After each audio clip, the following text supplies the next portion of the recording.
Урматтуу менин жердештерим, урматтуу катталуучуларым, мына ошентип азыр дебаттар дагы бүттү. Мен эмнени айткым келет? Урматтуу менин шайлоочуларым, мына агитаторлор баардыгы бүгүн тыйынга басым жасап, бирок коомдун жүрүшүн өзгөртпөй атабыз.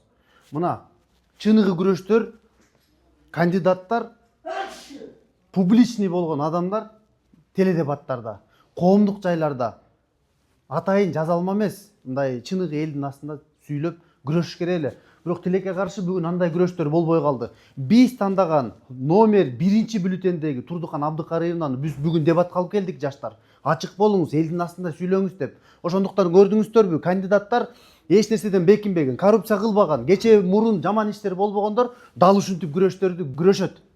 Тандап бериңиздер эл журт, тандоодон жаңылбаңыздар. Мына айым болсо да ушул жерге келди. Ал эми мен деген ушундай акчасы көп 10 миллион сомго чейин чачып аткан кандидаттар бүгүн мына элдин астына чыга албай атат.